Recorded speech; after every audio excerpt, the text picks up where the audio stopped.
Bab 41. Naura bersyukur karena bangunan yang ingin dibelinya itu dijual dengan harga yang terjangkau olehnya. Naura dan ibunya sudah mulai menyusun rancangan serta membuat daftar apa saja yang akan mereka butuhkan. Namun sebelumnya Naura akan merombak bangunan tersebut agar terlihat lebih bagus dan menarik. Lokasinya memang bisa dibilang cukup jauh dari rumah Naura, tapi mengingat tempatnya sangat cocok untuk usaha Naura membuat Naura tidak merasa keberatan dengan jaraknya yang lumayan jauh tersebut. 2 minggu telah berlalu. Hari ini merupakan hari pertama pembukaan kafe Naura yang diberi nama Happy Cafe. Terlihat pada halaman kafe dihias dengan sangat indah dan nyaman. Beberapa bangku tersedia untuk tongkrongan anak-anak muda. Di bagian dalam bangunan juga terlihat sangat menarik. Terdapat juga panggung kecil yang tersedia buat siapapun yang ingin menyumbangkan suaranya. Naura juga menjadikan sisa tanah kosong yang ada di belakang bangunan tersebut menjadi ruangan yang terlihat tak kalah menariknya dari luar dan dalam kafe. Dalam satu meja disandingkan dengan kursi yang lebih banyak guna untuk acara keluarga atau lainnya. Hari pertama pembukaan kafe ini digunakan Naura untuk menarik pengunjung dengan mengadakan promo makan minum gratis untuk pengenalan menu kafenya. Sebelumnya Naura juga membuat acara doa bersama pembukaan Happy Cafe. Naura mempekerjakan beberapa pegawai untuk membantunya. Terlihat antusias orang-orang masuk beramai-ramai ke dalam Happy Cafe. Bukan hanya promo gratis yang diadakan Naura yang menjadi daya tarik mereka, namun melihat pemilik kafe yang masih muda, ramah dan sangat cantik, ditambah lagi dekorasi kafe yang memang menarik dan nyaman membuat kafe ini sangat ramai. Naura berdiri di samping ibunya menatap haru ke arah pengunjung kafe. Dengan perasaan bergetar, Naura menatap sosok pria yang berada di pintu masuk kafe bersama Riri sahabatnya. Terlihat masih seperti sebelumnya, senyum manis selalu terukir di wajah tampannya. Naura semakin bergetar dengan detak jantung yang berdegup kencang saat sosok tersebut telah berada tepat di hadapannya dengan tangan terlentang. Tanpa menunda, Naura langsung menghambur ke dalam pelukan pria tersebut yang tak lain adalah Vino, pria yang selalu ditunggu dan dicintainya selama ini. Naura memeluk Vino dengan luapan kerinduan yang mendalam. Begitupun dengan Vino. Vino juga meluapkan kerinduannya terhadap sosok cantik yang sekarang berada dalam pelukannya. Ya Tuhan, terima kasih telah membawa kembali pria ini kepadaku. Aku mencintaimu, Kak, sangat mencintaimu, ucap Naura dalam hati masih dengan menenggelamkan wajahnya di pelukan Vino, menghirup wangi tubuh Vino yang sangat disukainya. Apa kabarmu, Ra? Tanya Vino membelai pipi Naura setelah melepaskan pelukannya. Aku baik, Kak, jawab Naura menggenggam tangan Vino yang berada di wajahnya dengan hati yang sangat bahagia. Tante masih di sini loh, Vin. Suara ibu menyadarkan Vino dan Naura yang sibuk dengan dunia sendiri serasa dunia milik berdua. Iya nih Ra, sampai gak sadar dengan yang lain. Lihat tuh semua pada ngelihat kalian, ucap Riri membuat wajah Naura bersemu merah karena malu. Vino hanya tersenyum mendengarnya, mundur selangkah lalu menyambut dan mencium tangan ibu Naura. Apa kabar tanteku yang semakin cantik ini? Tanya Vino lembut menggoda ibu Naura. Putra tampan tante masih saja suka menggoda wanita tua ini, jawab ibu mengusal rambut Vino. Walaupun tua tapi Vino suka kok. Apa tante mau menjadi pendamping pria tampan ini? Tanya Vino lagi menggoda ibu Naura, namun malah mendapat jitakan di kening mulusnya sehingga membuat semua yang melihatnya tertawa. Bab 42. Ibu Naura turut bahagia melihat kebahagiaan yang terpancar di wajah cantik putrinya Naura. Ibu ingin melihat kau selalu bahagia seperti ini, Nak, gumam ibu. Cie yang sedang berbunga-bunga, goda ibu pada Naura yang selalu tersenyum sejak bertemu Vino tadi siang. Ibu, rengek Naura merasa malu. Sukses ya sayang, ibu bahagia melihat kau bahagia seperti ini, ucap ibu. Sepertinya ibu tahu kalau aku menyukai Kak Vino, gumam Naura dalam hati. Kamu bisa menyembunyikan dari semua orang, Nak, tapi tidak dengan ibu. Ibu tahu kalau kau menyukai Nak Vino kan? Tanya ibu yang membuat wajah Naura semakin merona malu. Ibu memang ibu terbaik, ucap Naura memeluk ibunya. Ibu juga menyukai Vino, semoga Nak Vino juga mempunyai rasa yang sama padamu, Kak, ucap ibu yang dijawab amin oleh Erika yang berdiri di depan pintu kamar Naura. Pantas saja selama ini kakak selalu menolak setiap pria yang menyukai kakak. Ternyata udah punya tambatan hati toh, ucap Erika ikut menggoda Naura. Apaan sih dek, anak kecil bobok sana, ucap Naura balik menggoda Erika. Kakak, Erika sudah besar ya, Jawab Erika berkacak pinggang tidak terima dibilang kecil, membuat Naura tertawa dan ibu hanya menggeleng-gelengkan kepala melihat tingkah kedua putri kesayangannya. Udah, biarkan kakakmu istirahat, Dek. Kamu juga sana tidur, ini udah malam. Isyanya udah kan, Dek? Tanya ibu pada Erika. Udah kok, Bu. Jawab Erika merangkul lengan ibunya lalu keluar dari kamar Naura. Naura yang baru akan menutup mata kembali membuka matanya saat mendengar suara getar dari handphonenya. Melihat nomor yang menghubunginya adalah nomor yang tidak dikenal membuat Naura enggan untuk menjawab panggilan tersebut.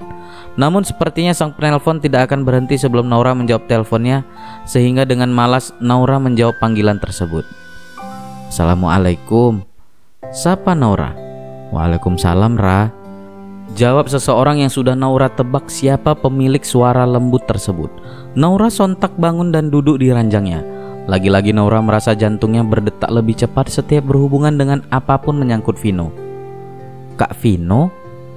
Iya, Ra, kamu udah mau tidur ya? Jawab Vino sedikit tertawa. Belum kok, Kak. Jawab Naura ngeles, padahal jelas-jelas tadi dia akan tidur. Oh, aku ganggu nggak?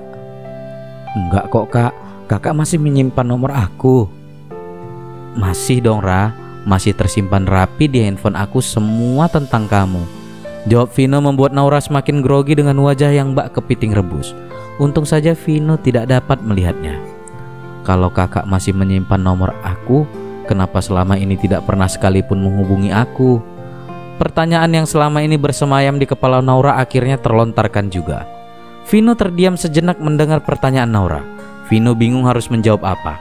Apakah dia harus jujur bahwa selama ini dia sengaja tidak menghubungi Naura karena takut akan membuatnya semakin rindu jika mendengar suara Naura? Vino masih gengsi untuk mengakuinya. Ditambah lagi ada satu alasan yang membuat Vino tidak menghubungi Naura selama ini. Vino masih terdiam dengan pikirannya sampai Naura kembali bicara. Kak? Oh iya, Ra, kamu ada waktu tidak malam besok? Tanya Vino mengalihkan pembicaraan. Enggak, Kak, kenapa? Kamu bisa temani aku menghadiri acara rekan bisnis papa tidak? Iya, Kak, bisa. Jawab Naura cepat membuat Vino terkekeh mendengarnya. Ya udah, kalau begitu besok malam aku jemput ya jam 7. Baiklah, Kak. Udah dulu ya, Ra. Naik, Ra. Assalamualaikum. Malam juga, Kak. Waalaikumsalam. Jawab Naura. Ya Tuhan, apa ini mimpi? Ucap Naura mencubit pipinya namun terasa sakit yang menandakan bahwa ini semua nyata bukan mimpi. Naura berguling-guling ke kanan dan ke kiri di atas kasurnya saking bahagianya. Setelah itu Naura berdoa sebelum tidur lalu mulai memejamkan matanya. Sepertinya malam ini tidurku akan sangat nyenyak, gumam Naura sebelum terlelap. Bab 43. Sejak pertemuan terakhir Sean dengan Naura waktu itu, Sean terlihat sangat berubah. Kesehariannya hanya disibukkan dengan kerja dan bekerja. Sean berusaha mengalihkan semua pikirannya yang selalu memikirkan Naura kepada pekerjaan. Karena semua yang sudah terjadi menyisakan luka yang mendalam di hati Sean. Bukan karena Naura yang membuatnya terluka, tapi dirinya sendirilah yang membuat luka tersebut. Harusnya Sean berusaha memperbaiki semua kesalahannya, namun ego dan gengsi masih mengikat kuat dirinya. Sean menjadi semakin irit berbicara, ditambah lagi sikapnya yang semakin dingin kepada siapapun, tidak terkecuali terhadap Jenny. Tok tok tok. Masuk. Tuan, di luar ada Nona Jenny ingin menemui Anda, ucap sekretaris Sean. Biarkan dia masuk, ucap Sean datar. Tak lama kemudian pintu dibuka. Jenny masuk dan langsung menghampiri Sean. Niat hati ingin memeluk Sean namun Sean malah menghindar. Ada apa kau kemari? Tanya Sean datar. Semakin hari dia semakin dingin, gumam Jenny dalam hati. Apa aku tidak boleh kemari? Aku kekasihmu. Di rumah kita jarang bertemu karena kau sering pulang malam. Makanya aku datang ke sini karena aku merindukanmu. Jawab Jenny memasang wajah memelasnya. Sebenarnya Sean sudah tidak memiliki perasaan terhadap Jenny, namun Sean masih bimbang untuk mengatakannya. Sean merasa tidak tega untuk menyakiti Jenny karena sedikit banyaknya Jenny pernah menetap di hatinya. Jenny juga tidak pernah membuat kesalahan selama bersamanya. Sean masih memilih waktu yang tepat untuk mengakhiri semua ini dengan Jenny. Ada apa? Tanya Sean balik tanpa menjawab pertanyaan Jenny sebelumnya. nanti malam aku mau kau temani aku menghadiri resepsi pernikahan temanku, pinta Jenny. Baiklah, apa kau tidak mau ke salon dulu agar terlihat lebih fresh nanti malam? Jawab Sean mengusir Jenny secara halus.